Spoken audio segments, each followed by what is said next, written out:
O que aconteceu nos treinos livres do GP da Espanha de 2025? Se você assistiu as 2 sessões que a gente teve, que acabaram de acabar no momento que eu gravo esse vídeo aqui, você viu que foram bem paradas no geral, não aconteceu muita coisa, não teve muita movimentação.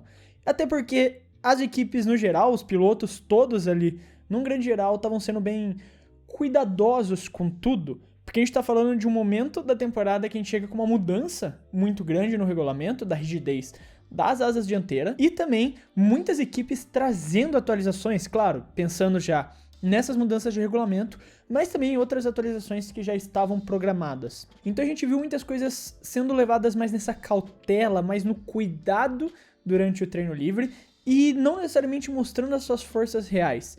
Inclusive vai ser algo que a gente vai discutir aqui, principalmente quando chegar no treino livre 2, mas os tempos que a gente está vendo não necessariamente representam as forças reais das equipes quando chegar na classificação e quando chegar na corrida.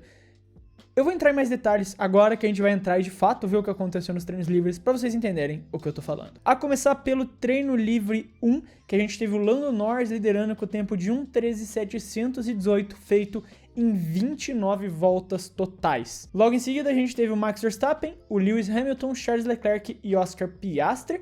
Depois ele completando o top 10, Liam Lawson, Oliver Bearman, Isaac Hadjar, Yuki Tsunoda e o Pierre Gasly, fechando a primeira metade da tabela de tempos. E na segunda parte a gente teve o Pierre Gasly, George Russell, Lance Stroll, Fernando Alonso, Nico Hülkenberg, Carlos Sainz, Gabriel Bortoleto. Aqui a gente já teve um dos, entre aspas, vamos dizer ali, né, novatos, o japonês de 31 anos, Ryu Hirakawa, fazendo seu terceiro treino livre na temporada, entrando no lugar do Esteban Ocon, o Kimi Antonelli, o Victor Martins, o francês mais brasileiro de todos, chamado Victor Martins, que entrou também aí no lugar do Alex Albon para fazer o seu primeiro treino livre como piloto de desenvolvimento aí da Williams, e o Franco Colapinto fechando a tabela de tempos mais uma vez na última colocação. Eu sempre reforço isso nos vídeos e vou reforçar aqui mais uma vez, especialmente nesse GP da Espanha. Eu acho que a mensagem é muito forte de que não levem em consideração principalmente tempos no treino livre 1, especialmente nesse final de semana por tudo que eu falei. Ter essa grande mudança de regulamento, muitas equipes trazendo atualizações, e isso muda muito a questão da cautela, como as equipes vão abordar, não querer mostrar todo o jogo, até estar numa sessão que vale alguma coisa, uma sessão competitiva de fato, para não mostrar os seus ganhos reais, o que você realmente tem de força nesse final de semana. E é por isso que eu acho que esse é um dos finais de semana que os treinos livres, para nós espectadores que não temos as mesmas informações, né, que as equipes, vai ser um que a gente menos pode tentar extrair alguma coisa do que esperar nesse final de semana. Mas ainda tem alguns pontos bem interessantes que a gente pode observar, principalmente entender ali onde as equipes estão indo bem e onde elas estão indo mal. Aqui, como sempre, eu trago análise do F1 Big Data falando, né, como foi as equipes em cada setor, onde elas estão indo melhor, onde elas estão perdendo tempo.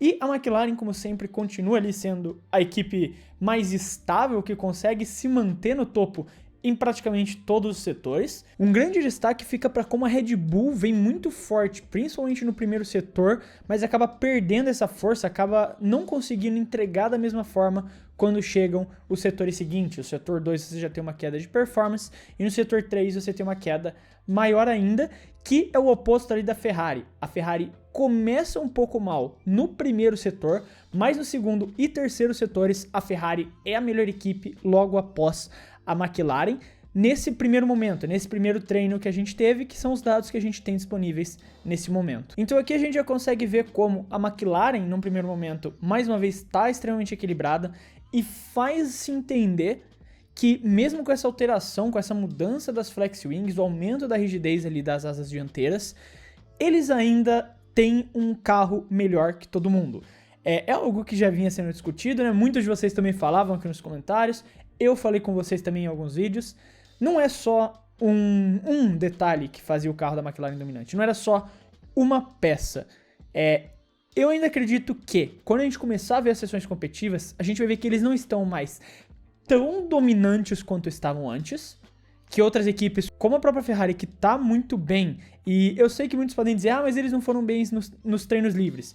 E eu tenho alguns dados que eu vou mostrar quando a gente vai falando dos treinos livres, que mostram que, na verdade, a Ferrari tá muito bem, mesmo com os tempos não tão bons que fizeram nos treinos livres. 2, pelo menos. Mas eu acredito que a McLaren ainda é a equipe dominante, é a equipe a ser batida, é o melhor carro, mas que outras equipes, principalmente a Ferrari, conseguiram se aproximar com a mudança do regulamento, com a chegada das novas peças que eles trouxeram para Barcelona. Mesmo que com alguns sites vinham falando que a Ferrari trouxe essas atualizações na pressa por conta de pressão da cúpula da Ferrari que não estava feliz com os resultados.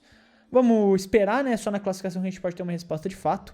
Mas no treino livre 2 aqui, a gente já tem alguns pontos que podem bem interessantes para a gente entender como a Ferrari tá boa, mesmo com os tempos não parecendo tão bons. No treino livre 2 foi a vez do Oscar Piastri ficar no topo da tabela de tempos com 1:12.760. Baixando aí já basicamente em 1 segundo o tempo do treino livre 1. Foi uma diminuição muito grande, muito maior do que outros treinos livres de outros GPs que a gente teve nessa temporada. Porque, como eu disse, os tempos nesses treinos eu acho que eles são os menos confiáveis que a gente pode ter da temporada até aqui.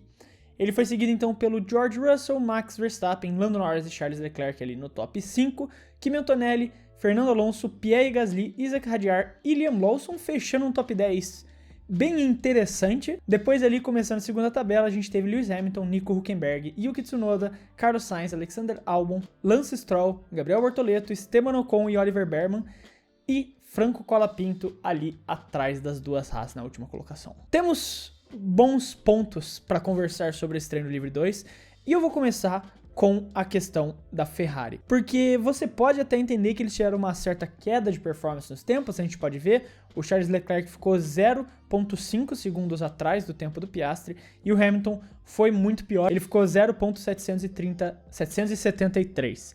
O Hamilton teve alguns problemas, ele mesmo reclamou pro engenheiro durante o treino livre 2 que o carro estava difícil de pilotar, que ele provavelmente alguma questão de acerto que não ficou direito, que não ficou muito legal. E vamos ver como isso melhora para o treino livre 3. Mas o ponto principal para a gente olhar nisso aqui é essa análise do F1 Big Data, trazendo para a gente a performance dos carros pensando nas long runs, que são os treinos de corrida que as equipes costumam trazer no TL2. Ele separa por tempo dentro de cada composto, ou seja, no primeiro bloco que ali a gente tem quem fez voltas de pneu macio. Você pode ver, por exemplo, que as voltas do Behrman, no geral, foram muito mais lentas que as voltas do Gasly, que tava de pneu médio, mas ele tá só no bloco ali do pessoal que andou de pneu macio. E quando a gente olha desse jeito, olhando dentro disso, a gente tem uma visão já um pouco diferente de como a corrida pode se desenhar no domingo. Porque, no geral, o carro que teve as melhores voltas, o carro que fez as melhores médias de tempo, em ritmo de corrida foi a Red Bull do Max Verstappen, seguido pela McLaren do Lando Norris e pela Ferrari do Charles Leclerc. Claro que você olha ali, quando o pneu da Ferrari desgasta, que quanto mais escura a cor, mais desgastado o pneu tá, o carro da Ferrari acabou perdendo um pouco de ritmo. Então isso pode ser algo para se pensar, o carro da Ferrari não tá sabendo lidar com os pneus desgastados, ou ele esteja desgastando rápido demais os pneus e por isso perdendo performance. Mas em questão de ritmo, do que pode se extrair num ritmo de corrida, o carro da Ferrari está muito rápido, ele está competitivo, ele está bem. Então, apesar de achar que a previsão que eu trouxe no vídeo de ontem, de que a Ferrari ia conseguir bater a McLaren, não vai acontecer. Como eu falei, eu fui muito na emoção ali também. Acredito que a McLaren e o Piastri acredito que a McLaren e o Norris sejam os favoritos para levar essa vitória no domingo ainda e fazer a pole position amanhã. Mas a Ferrari ainda vem como a segunda força para esse GP, e eu acredito nisso pelo que a gente conseguiu extrair até aqui. Mas agora trazendo a opinião de vocês para discussão, como o Alisson trouxe aqui, por enquanto a McLaren mostrando que a dominância não é por causa das Flexi Wings. E assim, era um ponto que muita gente estava culpando, falando que eu vou até ter que dar alguns passos atrás aqui, porque tinha muita gente falando coisas como: ah não, a McLaren é legal, a FIA passa pano para a McLaren. Primeiro que isso não faz sentido. Ninguém tá passando pano, ninguém tá apoiando uma quebra de regulamento, porque a McLaren até o momento não quebrou o regulamento de nenhuma forma. Eles construíram um carro muito melhor que todo mundo.